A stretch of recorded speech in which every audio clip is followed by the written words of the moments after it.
We're here tonight in West Deptford, New Jersey, because New Jersey Department of Environmental Protection has called an information meeting about the settlement they entered into with Solvay Specialty Polymers.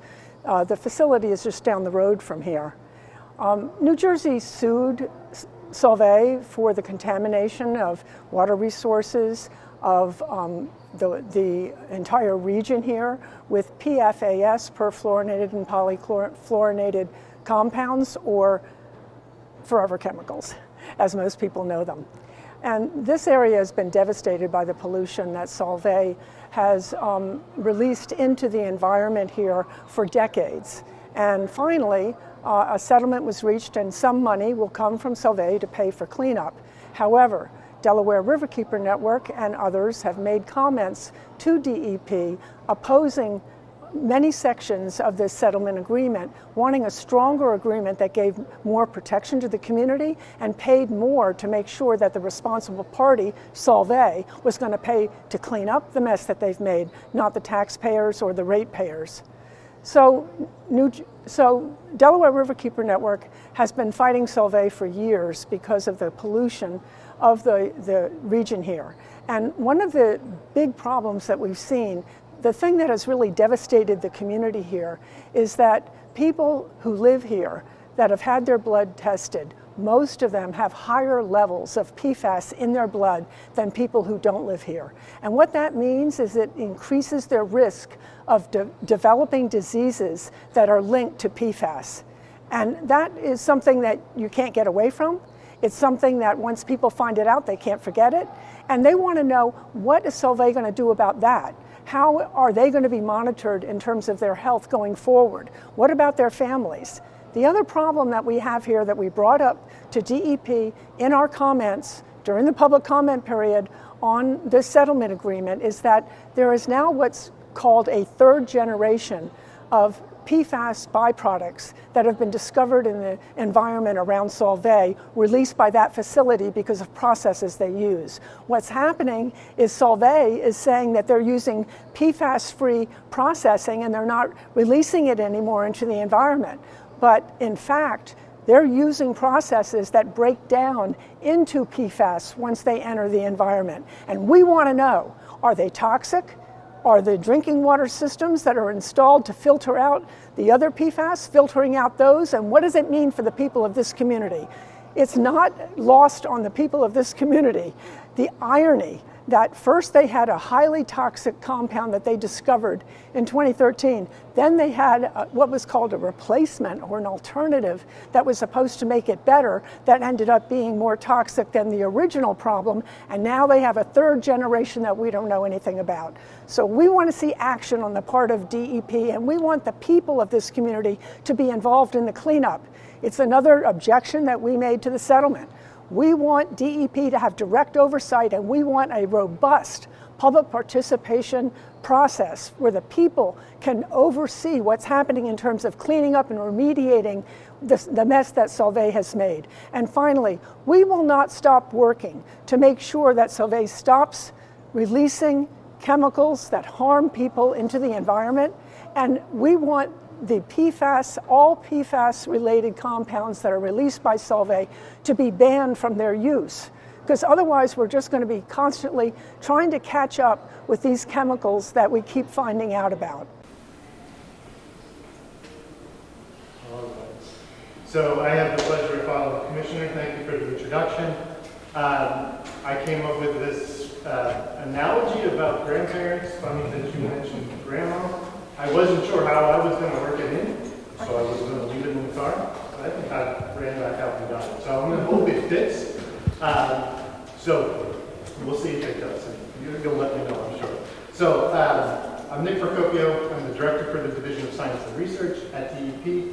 I'm going to spend just a few minutes laying out some of the basic science of PFAS. Particular points I want to hit are, what are they? Why are they here? How do we know about them? How do we find them? And ultimately, what can we do about them in terms of treatment? So from the beginning, what they are, to the end of what can we do about it. That's my goal. Okay. So what are they? So we know there are over 4,000. I don't know if we can put a hard number to how many of these different per and polyfluorinated substances there are. We'll start with the number 4,000. There's a lot of them. We focus primarily on just a few of them. 3 of them in particular we have drinking water standards for. But they're present in our environment at varying amounts. Today you'll hear us talk about only a few of those, maybe the acronyms PFNA, PFOA, PFOS are familiar contaminants in that PFAS larger group. So they've been identified and evaluated at different concentrations in different locations. So what you find in one place is different than what you find in another place in terms of the contaminants themselves and in terms of the level of concentration of each of those. So we'll try and walk through a little bit of that from this perspective. So just a little bit about what they are. Tight fluorine carbon bonds, highly resistant to, let me start this way. So highly resistant to breaking down. And this is my grandparents' sort of analogy. Let me just cut off a little bit at the top here, but the green balls that you see up there, if this is a diagram of a common PFAS compound, the green balls are fluorine compounds, and the black ones are carbons. And that green and black bond, that carbon-fluorine bond, it's one of the strongest bonds in nature. And that's what I think of when I think of my grandparent analogy. Those bonds are strong. It's hard to break those bonds. Grandparents, they stay together. Carbon-fluorine bonds are sort of that same. They stick together. It's hard to separate them. So we've already heard them referred to as forever chemicals because of that tight bond. They're very hard to break down. So what do we do about them? All right. So to date, there are about 4 major sources have been identified for PFAS release, not just for identical or for individual places, but if we try to group this together. Industrial sites where PFAS are produced or used in the manufacturing of industrial and commercial products. Solvay, great example for this source of these compounds. Locations where PFAS-bearing aqueous film-forming foams have been used. Sometimes we refer to those as firefighting foams, especially around airports, used for some of those large petroleum-type fires, smothers the fire. Landfills, wastewater treatment plants, great examples of sources for these compounds, all related to the migration of these compounds through the environment. So this little sketch here, little cartoon sketch, is intended just to try and show that there's a variety of ways that these compounds move throughout the environment. If they're exhausted through production into the atmosphere, they're going to move through the air. Heavier compounds are going to fall out of the atmosphere faster than some of the lighter ones, which will travel farther in the atmosphere. So they move off-site, they move great distances, they move miles and miles. So the contaminants that we are seeing in a close proximity can sometimes be tracked to individual sources based on their composition, by the nature of the compound. Sometimes these travel really far. We see PFAS throughout the state. We see certain types of PFAS, that PFNA, which we'll talk more about, specifically as a Solvay product, in this general location, this general West Deptford, South Jersey, Gloucester County area. But as it moves through the atmosphere, one example, it's going to eventually fall out of the atmosphere, lands on the soil, migrates through the soil into our groundwater, from our groundwater into our surface water, maybe out of the wastewater treatment plant directly into our surface waters. And then sort of this whole cycle of environmental connection is presented by where and how much of these compounds that we find. Okay. So why are PFAS in the drinking water of particular concern? Maybe this is the slide that hits home. They're widespread.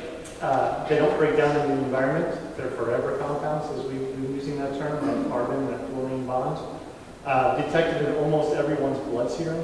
Everyone sitting here probably has some trace of these compounds in their blood. They're only slowly excreted from our body, so when we are exposed to them, they pass through our bodies slowly.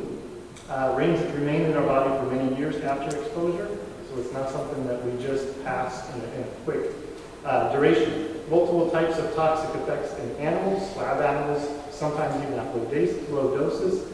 And then this little here is not more important, but very important to the point, multiple human effects at very low concentrations. And I'll have a slide next to sort of identify what some more of those human health effects are. But there's exposure from low levels in drinking water, which often overwhelms any other sources that we see from PFAS. And I have another slide here that just shows outside of human health effects, the different sources that we might see them, right, with firefighting foams, but also in wrappers, food wrappers, common carpets, anything that you think is water repellent, or that repellent is some type of, I won't say always in the absolute, one of these or some formulation of a perfluoral substance. So we love those properties, but we don't love the compounds. So there's a lot of exposures. Drinking water is the primary exposure. And then, as you might expect, higher exposures to infants, especially those who are breastfed, smaller, a lot of intake in terms of whether it's like the water, breast milk, formula that's mixed with water, and compared to the lower body weight. So there's a considerable effect for infants as well as humans, or adults. And so some of those human health effects that we would be concerned about and we call attention to, increased cholesterol, increased uric acid levels, increased risks of cancer, which is a particular concern, right? And we see a variety of others here. Risk of childhood infections, decreases in birth weight. There's multiple. It's not just a single impact associated with these in terms of human health. It's widespread and it varies. So we can't just point a finger at one particular, but sort of look at it in whole.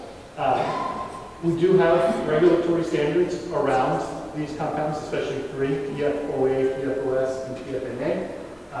And those values, 14, 13, and 13 nanograms per liter, are set to be protective of human health. And let's just say we set these regulations because we know they're in water, we know they're in drinking water.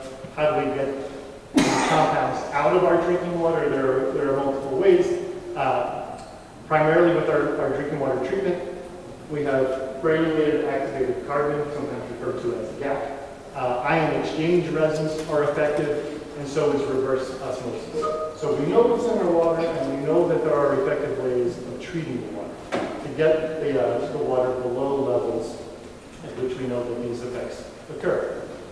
And so that previous slide is a great demonstration of the multiple approaches. If you're on public water, what if you're on private water, if you have a private well and you self-supply your water?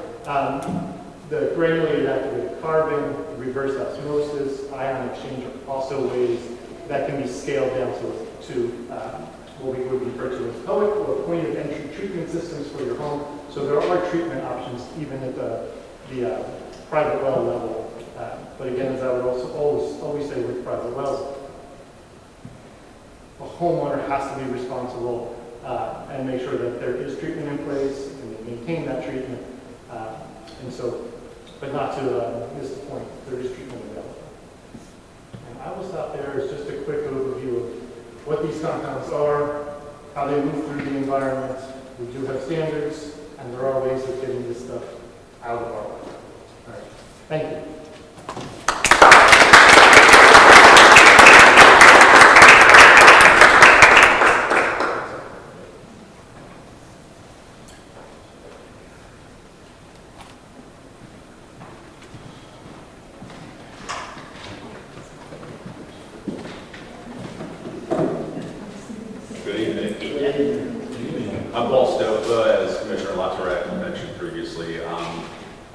Privileged to serve as the Chief Advisor of the Legal and Regulatory Affairs Group at the DEP, and I've been an attorney here. Can you speak up a little bit? I sure can. Thank you for letting me know. I've been an attorney with the state of New Jersey now for over 20 years, working on cases like the settlement we're going to talk about, tonight that's providing important funding for the public.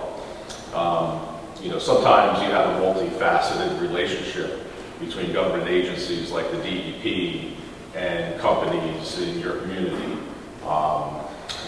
There's a regulated entity relationship where you work together. At times, you may reach disagreements and you have to go into litigation or take enforcement actions. And that's obviously a strained relationship. But then you reach settlements and you have to get back to business. You have to move forward, reach the best deal as the Commissioner's office, working in conjunction with the Attorney General's office and our special outside counsel, see fit to serve the public best. This is one such instance of that. This was at times in a situation in West Deptford where you have an operating facility. Maybe some of your friends and relatives work there. It's important that business runs in our communities.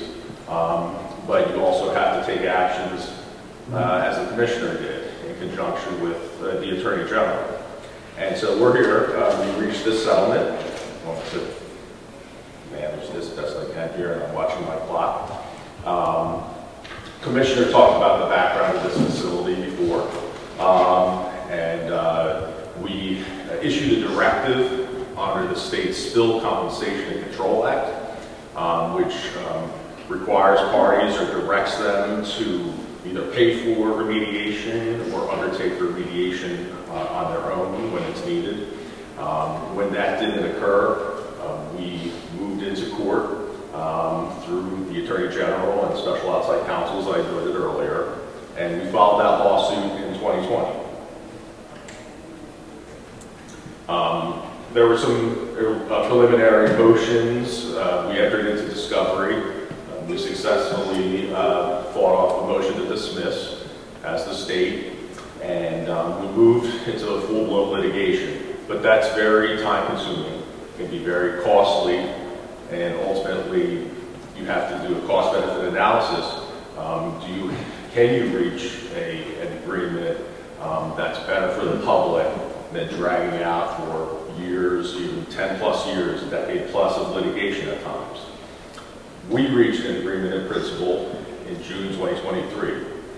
Under the law, under the Spill Act, as I mentioned earlier, the settlement, proposed settlement at that time goes out for public notice and comment for a period of at least 60 days. It was published on our website.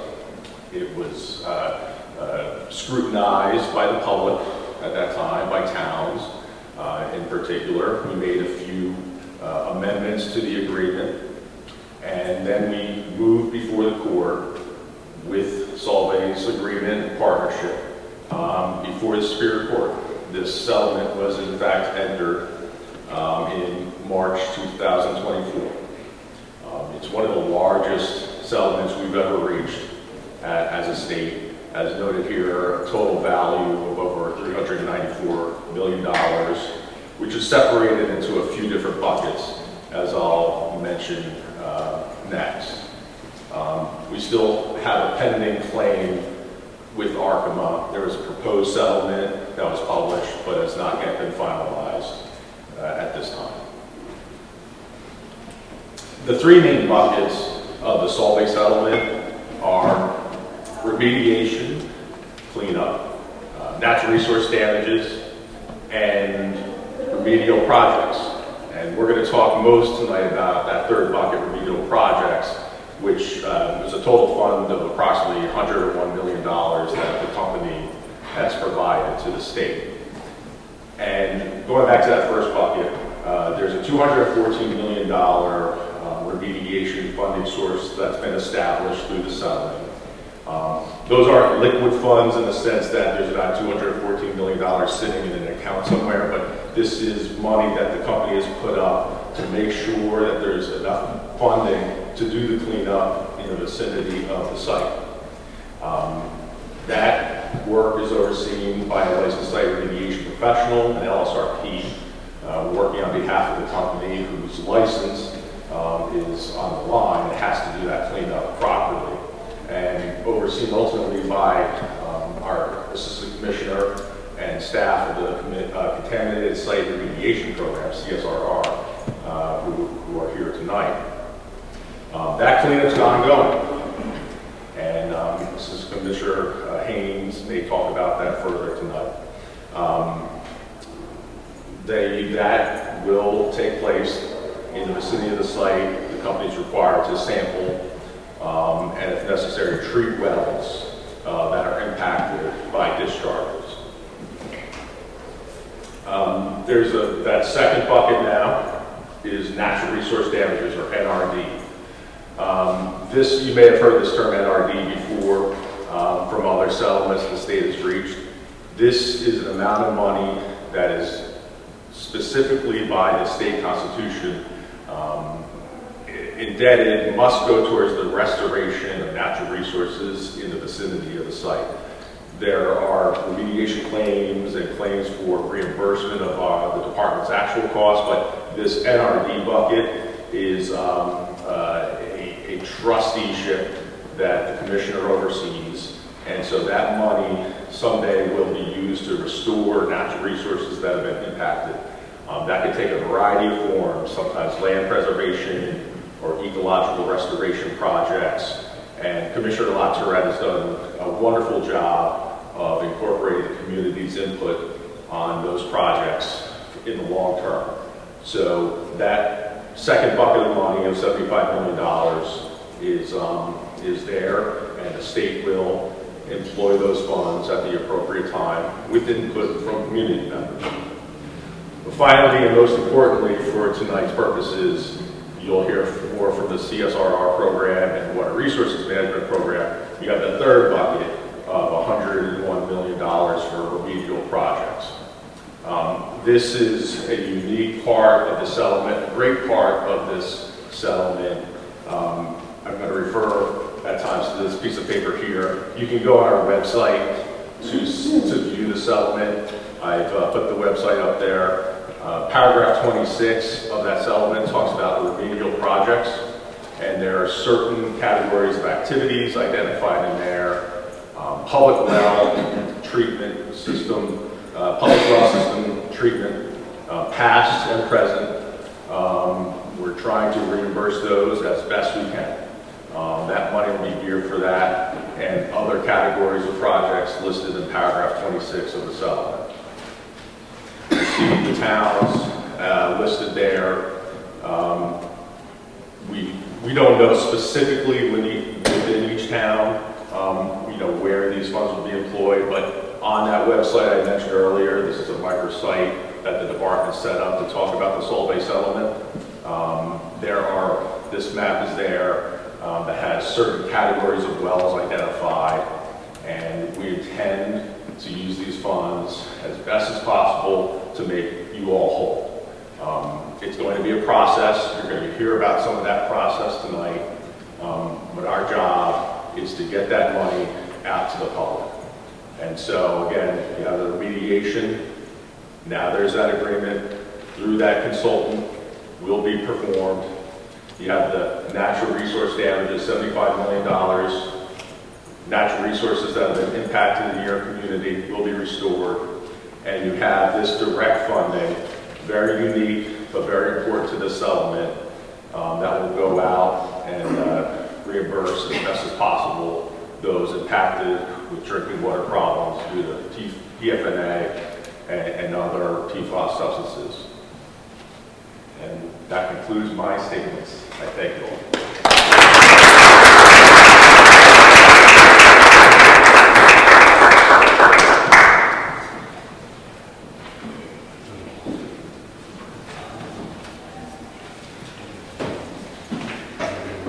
Good evening, everybody. My name is David Hames. I'm the Assistant Commissioner for Contaminated Site Remediation and Redevelopment. I should have warned you this was on wheels. I'm going to give the shortest talk. I don't have any slides to show, so I'm going to be in and out, trying to fail to handle the bulk of this. Since 2014, approximately 400 wells have been sampled in that area that was on the map that Paul just had up there. Of those, approximately 100 were found to be impacted by PFAS. Of those wells, the wells that we are aware of at this point, they either have had a point of entry treatment system installed, a GAT system, as Nick Procopio mentioned, or they've been hooked into a municipal water line on nearby the house. Again, we do cost analysis, cost benefit analysis. We see which is the cost benefit for the state in terms of which system we would go with. Most importantly, relative to the settlement and irrespective of the settlement, moving forward, one of the roles that we have in site remediation is ensuring that people have, private wells have safe drinking water, safe water that's installed in the house.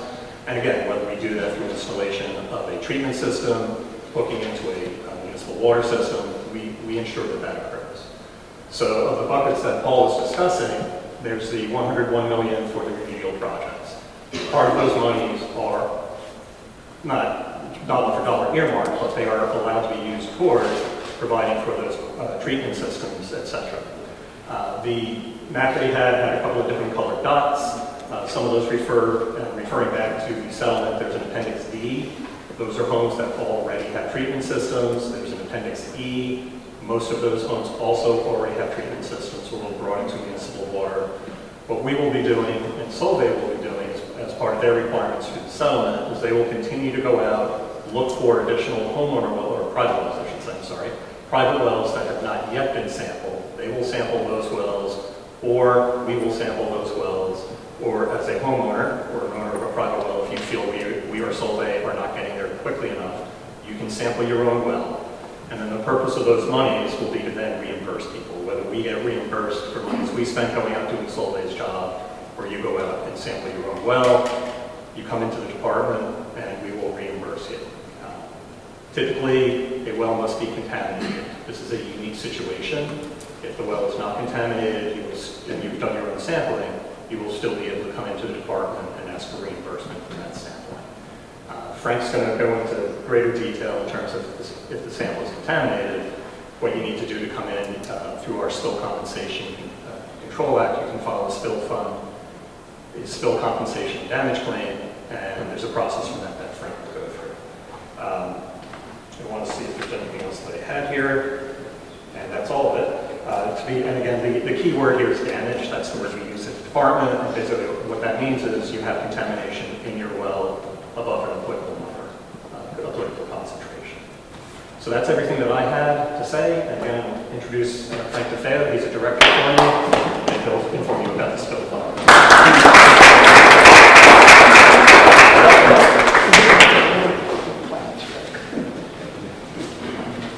Good evening, everyone. My name is Frank DeFeo. As David said, I'm director of the Division of Enforcement and Financial Can you Operations. speak up a little bit? I certainly can. My name is Frank DeFeo. I am director of the Division of Enforcement and Financial Operations for contaminated site remediation and redevelopment. I want to talk to you a little bit tonight about the New Jersey Spill Compensation Fund.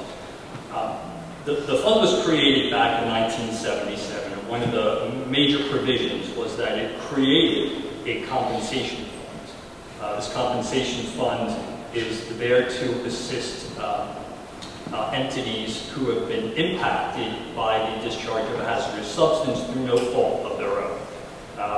It's a revolving fund made available to residents, municipalities, and businesses in New Jersey through the Environmental Claims Administration, which is in our program, Contaminated Site Remediation and Redevelopment.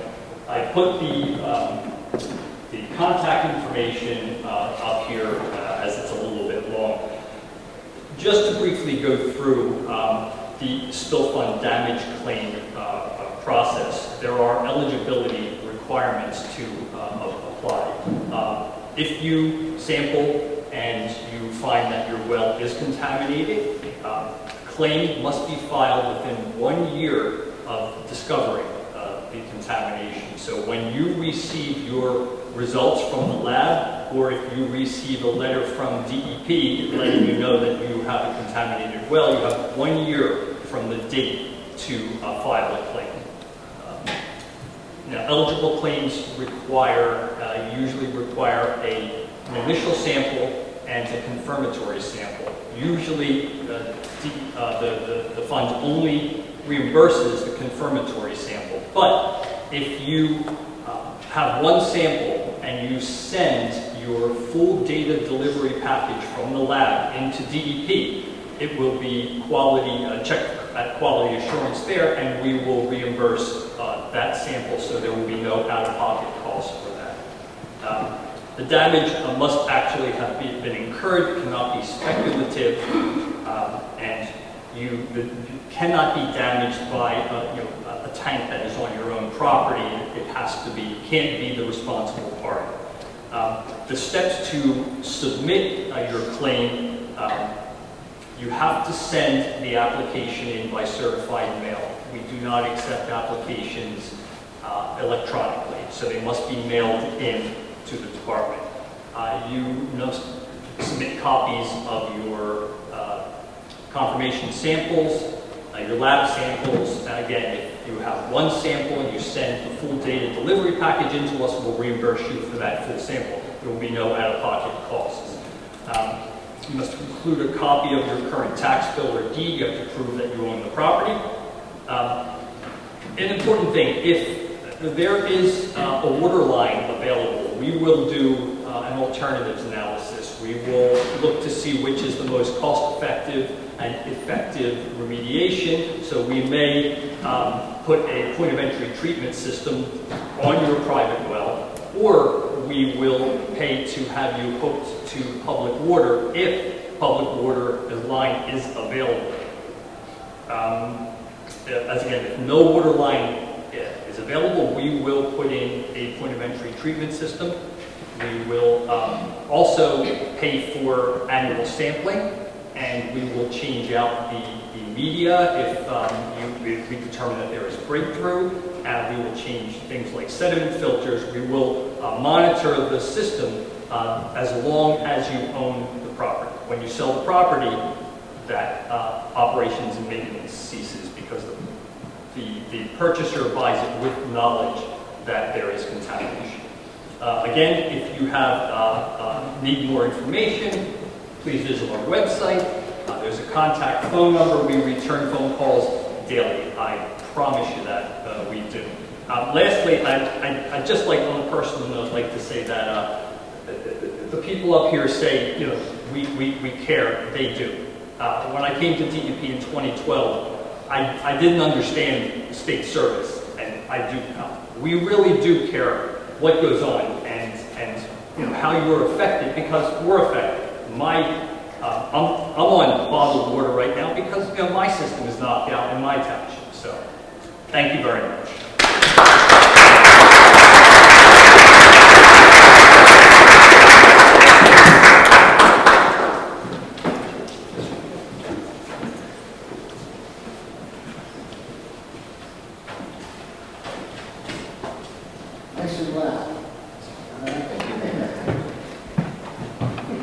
All right, so good evening, everybody. My name is Matt Wilson. I'm the Bureau Chief of the Bureau of Safe Drinking Water within the Division of Water Supply and Geoscience. Whereas Dave and Frank talked about the private side, I'm going to talk about the money for the public water systems that's available through a settlement. So as Paul explained, the settlement laid out the water systems that were affected by Solvay. So this Appendix C, as you'll hear me reference Appendix C. These are water systems in the wells and points of entry that are identified affected by Solvay. Only the wells and points of entry identified in settlement are eligible for funding or reimbursement. Now, eligible costs, what will the settlement cover? The settlement will cover treatment costs as well as operation and maintenance costs of the treatment, sufficient to reduce the concentration of PFNA to 30 parts per trillion and PFA to 14 parts per trillion. This includes reimbursement for costs previously incurred by municipalities for such purposes, as well as future costs for installation, treatment, and operations and maintenance of PFAS for the next 30 years. So how will DEP distribute this Solvay settlement money to the public water systems? We will coordinate directly with the water systems. We actually had a kickoff meeting on October 30th with the affected municipalities. Just to explain the process, we will be designing an online portal application for the water systems to submit all the required data to. Once that is available, we will meet with, one step back. So after that meeting, we explain to the water systems what information we will be looking for to start the process. So systems have a head start to know what paperwork, documentation, stuff we're going to need. Once the application is ready, we will host another workshop with the affected municipalities to basically go through the application process screen by screen, step by step. During that process, we will also be assigning a DP staff person to work with each individual municipality one-on-one. So there's not call here and call a different person every time. They'll have the same person to reach out to every time if they have questions through the process. Applications available, system will go in, submit the application with DP's assistance. Once it's submitted, we'll review the applications and make sure what is being asked to be reimbursed is reimbursable through the settlement. We will have multiple on-site meetings with the systems to make sure we're all in agreement. Once both parties are in agreement, we will execute an agreement between the DEP and the system and the distribution of funds once that agreement is signed.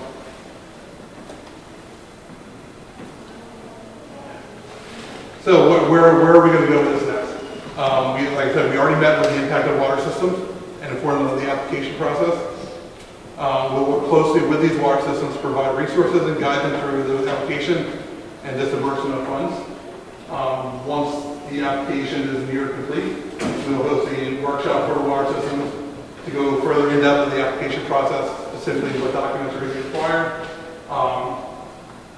work orders, invoices, cancel checks, stuff like that, to prove that the money that the water system saying was spent was actually spent.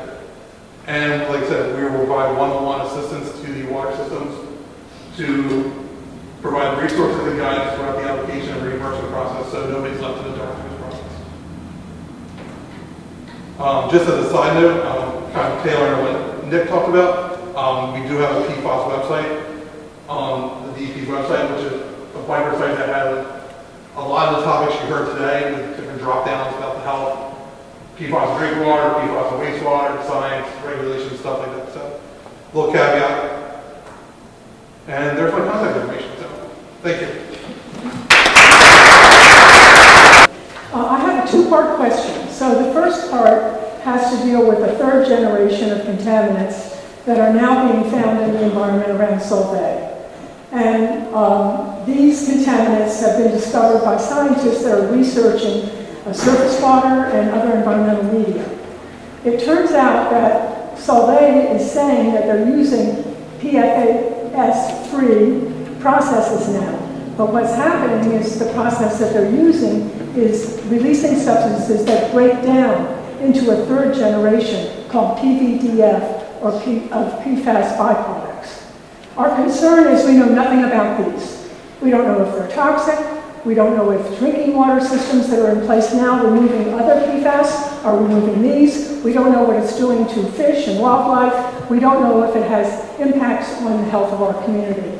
So that's number one. And then related to that question, and it's two-part because I really want to get the other part in. We're very concerned that this settlement will not be covering those contaminants. And we know that there is a sunset date, but we really do not understand whether or not newly discovered contaminants like PVDF or other PFAS byproducts that could be found in the future will be covered by the settlement or will it require another lawsuit. And the reason that's so important for the community here is people want to make sure that the cleanup of this project, of Solvay, on the site and outside of the site covers everything, because there has been now 1, 2, and 3 generations of these PFAS compounds that have affected people, and they have higher levels in their blood now for those who have been tested, and it has become, devastating. So at this point, my question is, will that be covered, the third generation and other newly discovered products going forward into the future? And will there be a way for the public to participate in the oversight of the cleanup program? We were very concerned that direct oversight was abandoned by DEP in the settlement. So will the public be able to have robust participation to make sure that all of these contaminants are removed from the Solvay processes, and then from the environment, drinking water, and other environmental media. Thank you for your question. Good evening again, everyone. I'm going to start a response to this and then ask Assistant Commissioner Haynes to chime in as well. Everyone can hear me on this mic, is that right? And it's also going online? Okay. Every time I get in the middle of that, it shines in my eyes, I apologize. Tracy, thank you for that question, and I want to say that the Delaware Riverkeeper and the Delaware Riverkeeper Network's engagement on this issue and at this site has been critically important to the advancement of this cleanup and to the protection of this community and our environment. And I want to very directly thank you for that, first of all.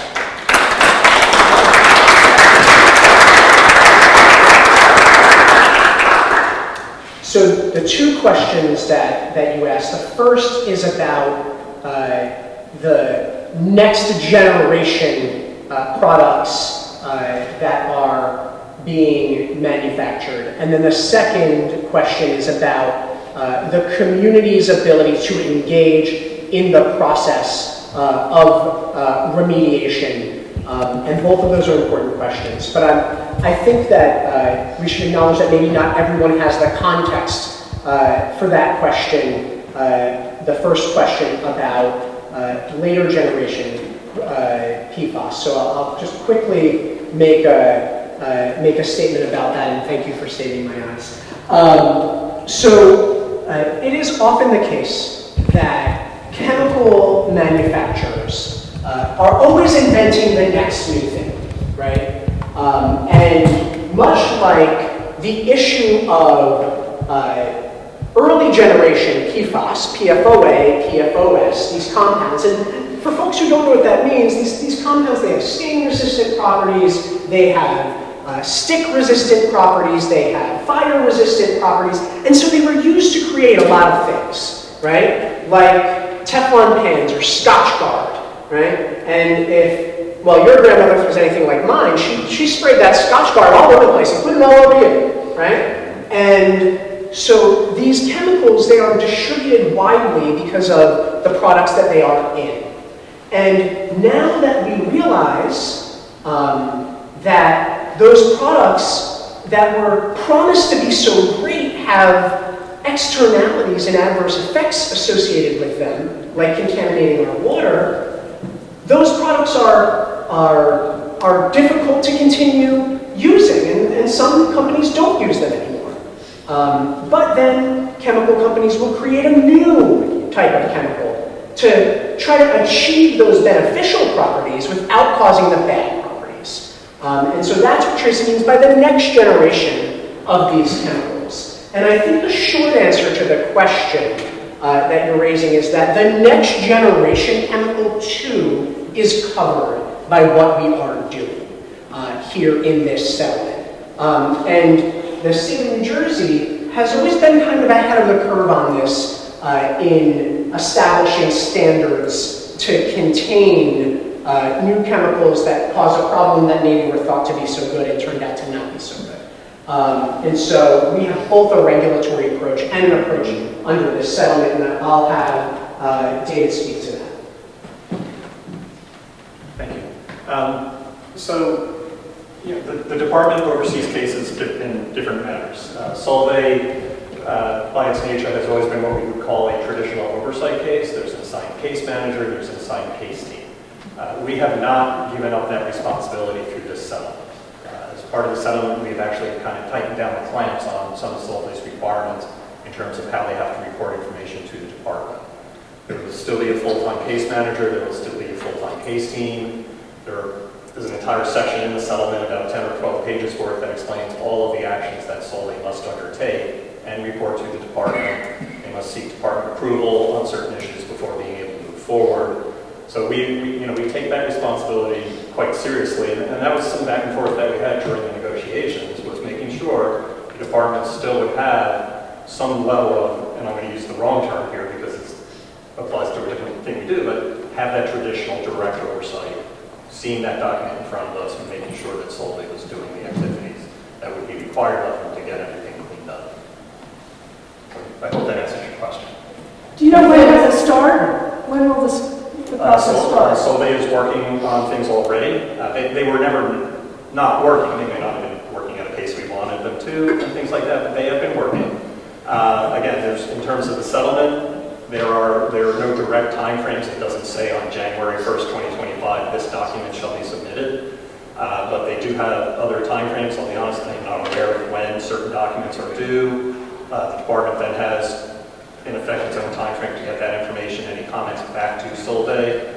Both sides of the table on this issue. We want to keep this whole thing moving. We want to get everything cleaned up. Again, we want to make the environment safe for the citizens in New Jersey. But the public hasn't been involved yet. There's no board set up yet or no committee. That's what we need. Yeah, and I hear your point, Tracy, on what would, in federal parlance, with respect to Superfund sites, there is often what is called a community advisory group that is routinely engaged in these types of matters. And I understand a request on your part, what I'm taking as a request that something of that nature to facilitate public engagement and public understanding of the pace of the cleanup to be established.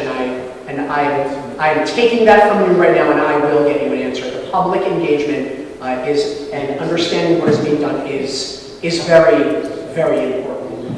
We won't let that request go unanswered. I tried to catch you before the meeting. I just found this out today.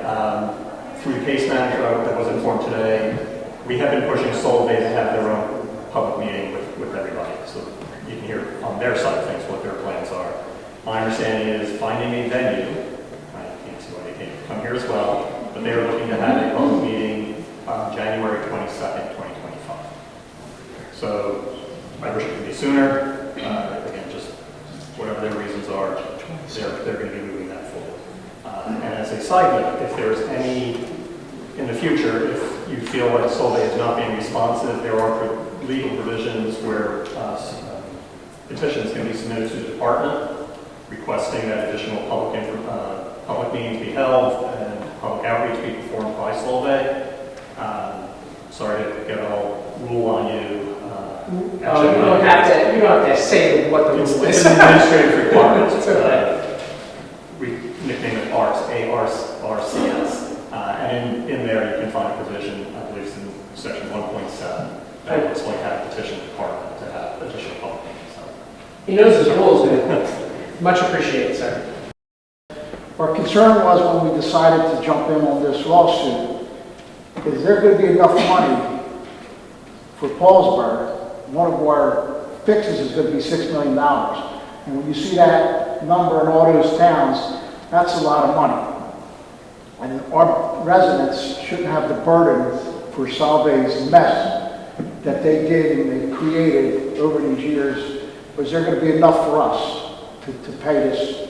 I mean, because it sounds like a lot, but then the fillers, the $6 million, and then you have all the other tenants. So that was my question. I don't know if you can answer it, but I appreciate it, and I appreciate you coming tonight. We do believe that there are sufficient resources to support the communities in the vicinity here.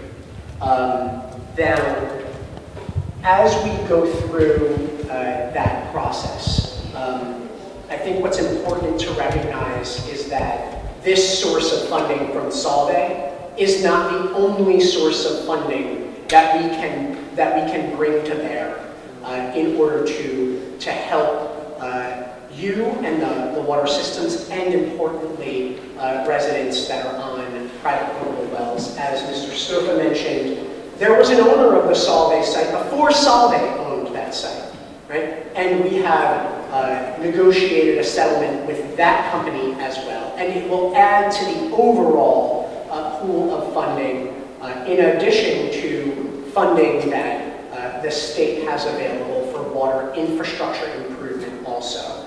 And so we do think we'll be able to support all of our communities here. And so I do appreciate the question and again that engagement with the team here. Any other questions?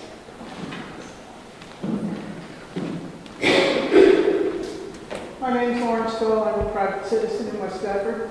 A little hard to follow scientists and mayors, but that's okay.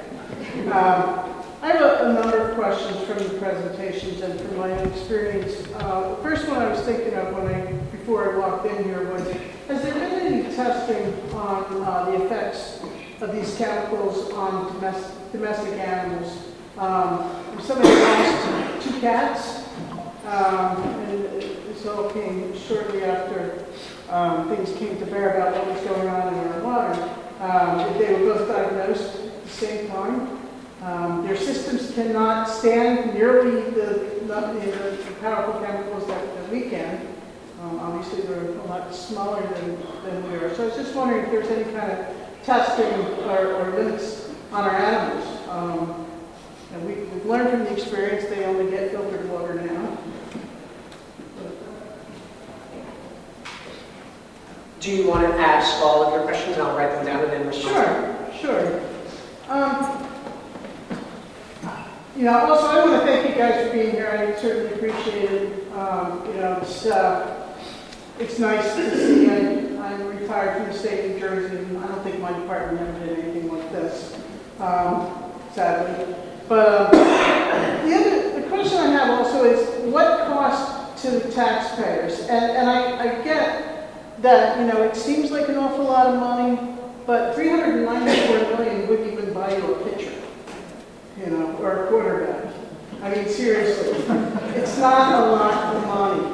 I mean, we're talking about permanent chemicals. So what happens, down the line as people get sick again because we're not getting rid of these chemicals? It just seems that, will they be held responsible once the $394 million is gone, or is the judge going to say, well, we already brought this to court, it's done? Do you have more questions beyond that? I do, of course. Okay. The cost to the taxpayers also, I'm also looking at the hours that your staff put in. Is that reimbursed through this settlement as well? Because that's very costly. And everything that DEP is doing costs. There's a money value attached to that. So it just seems to me that should also be coming out of this settlement. It shouldn't be coming out of the state coffers.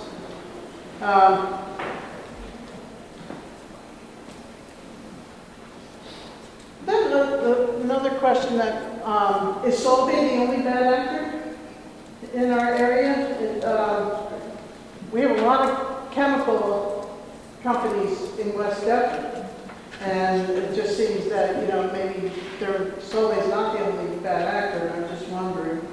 And speaking of West Deptford, I know going to the township meetings, we hear discussion about Solvay working on our wells, but we didn't see that listed on your slide, that West Deptford was included. And I even asked somebody sitting next to me, and we agreed that we didn't see West Deptford listed. I noticed that this presentation is being recorded. Can we have access to the recording?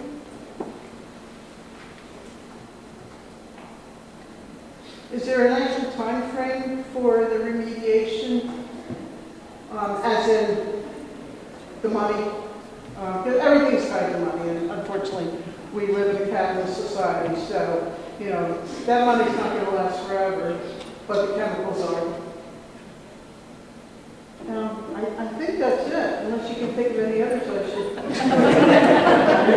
And I want to thank Tracy and I think you did a really good job.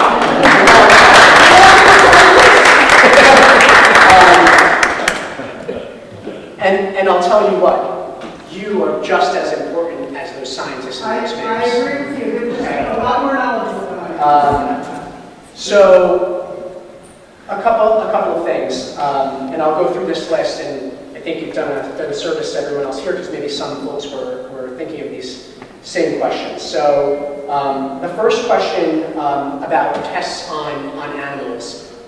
If you'll see that we had multiple references to our website, and you on that website, particularly from the Division of Science and Research, you can see some of the very studies that have been done, and a lot of the information that we have been able to, a lot of the science that we've been able to utilize in setting standards actually is derived from animal studies. They're vulnerable, as are we.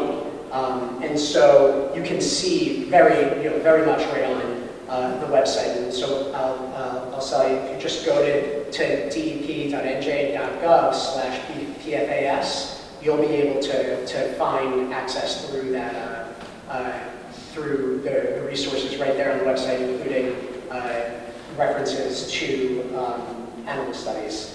And Nick, what's the DSR specific website? dep.nj.gov/DSR. Right, so dep.nj.gov/DSR for Division of Science and Research. And you'll be able to see the PFAS research, both that is available and reported now, but we are continually doing research. And so you'll see on the website some of the ongoing research that we have going on. For example, occurrence studies around our state. And so when that is complete, you'll be able to see that there as well. Because we work for you, right? We do this study of this science so that you have access to it. You asked, is there enough money? And I think it's important to understand the different buckets here. When the team is talking about the obligation that Solvay has to do the cleanup, they have the obligation to do that cleanup to its completion, consistent with the rules and requirements set by the DEP. And you can ensure that we will make them, right? Now, in order to as a requirement that we have, is that a funding source be established as a backstop, right? And that is the $214 million. But that number, as the cleanup progresses, it may change. Environmental cleanups are really complex, right? We test to see where the bad stuff is, and then we start cleaning up, but we may find that it's spread in a different way. And we may need to do more testing and clean up in a different way because of that. And so they have to do what we say, and they have to pay for it. And if the cost of that changes, then that financial device changes, if that makes sense. And so that is separate than the buckets that have been established. The $100 million settlement that's going to benefit to remedial projects, largely to support water filtration, right? That is a static number. That doesn't change, and that's based on estimates that we have conducted in figuring out how to negotiate the right resting place for this settlement. And so that still is different than the natural resource damage and restoration bucket that Mr. Stofa mentioned. So, as I mentioned before, to the mayor's question, do I think that there's enough for the purposes that we are focused on, protecting public health by cleaning up water supplies? I do think that we're in the right place. There is an important question, I think, underlying, which is these chemicals have created a mess, right? And not just in our water supplies, but throughout our environment. And in some way, there's not enough money in the world to answer for what has been done. But we are doing the absolute best that we think we can. And with good advice from a lot of lawyers who are holding these guys' feet to the fire. Now, to the question of the cost of the taxpayers, I appreciate you looking out for the DEP, but it's our job to look out for you. And that settlement, as Mr. Stofa explained, includes the recovery of some past costs that the department had laid out. to make sure that the public, that the taxpayers are made whole, right? And so then you asked, the next question is Solvay the only bad actor? There are always those in the regulated community that are overseen by the DEP that don't do exactly as they should. It is our job to get them back on the right track, and we do. There are, of course, other parties responsible for PFAS contamination around the state, and we are holding their feet to the fire too. There are ongoing lawsuits against other companies as well. And then your next question is, are we working on the wells in West Deptford? Most certainly, yes. And Solvay is doing that now. And will you have access to this recording? Most certainly. We'll put that up on our website as well. And then you asked about the time frame for the cleanup. It's hard to give you a straight answer for that. Not because I don't want to, but environmental problems, they take a long time to materialize. And then they take a long time to fix. And it's sort of a dynamic process in that we're making Solvay take actions to achieve certain cleanup endpoints, but along the way we learn more. And that may mean they've got to do more. And so it's hard to give you a pinpoint date when it's all over, because we want to make sure they do it all and they do it right. I think that was all the questions. Looks like. I just want to say too, I used to ride the River Line to work, the traffic, and everybody that worked for these days, they cared about their jobs more than anybody else on that train. They really did. It's pretty amazing. They're great people. Thank you for your questions. Thanks. Hi, I'd like to know a little bit more detail about how the contamination actually happened. Is it waste from the production of it? Is it just the production? And is there a safer alternative for them to get rid of the waste and not continue to contaminate the water? Thanks. Yeah, this is a really good question. I appreciate your asking it. So, the way environmental management works, right? We understand something to be bad for the environment and thereby public health, right? Bad things that can go into the air, into the water, or upon the land. And government generally is always a little bit behind the private sector in being able to identify exactly what's bad. Because private sector moves a little quicker, right? Always inventing new things, and sometimes it can take a little bit for the government to catch up to those new things and recognize the bad things when they occur. And so, as I mentioned earlier, when these chemicals were first created decades ago, they were thought to be really beneficial. And they have properties that, we find desirable, right? The eggs don't stick to the pan, or the couch, the water beads up and the spills don't stay. And buying consumers want those types of luxuries. But then later in time, we find out that sometimes chemicals that were used to create that beneficial thing, they were actually kind of bad. And so, in the meantime, the factories, the manufacturing plants, the chemicals manufacturing plants that are creating this stuff, they're following the environmental rules by and large, right? Don't put out too much pollution into the air, to the water, upon the land. But if we don't yet know that something's bad, we are not, as the government, controlling the release of it into the air or into the water. And so processed water from an operation at a manufacturing facility might be laden with chemicals that we don't yet have regulations for. Luckily, we all live in the state with the strongest water quality regulations in the nation, right? And we, in early 2000s, started doing occurrence studies on PFAS.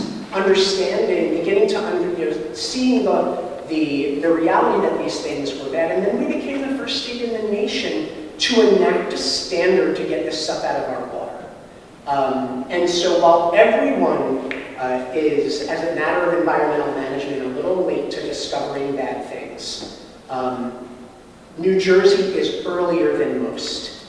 And so now, these things are better controlled. And there are permits that require the discharge of water from the Solvay site to be cleaned to a higher degree than it ever was before. And so those are the types of improvements that we can make and have made here. But there is, speaking to you honestly, always a bit of a delay because the chemical companies do move quicker. But when we find a problem, we fix it.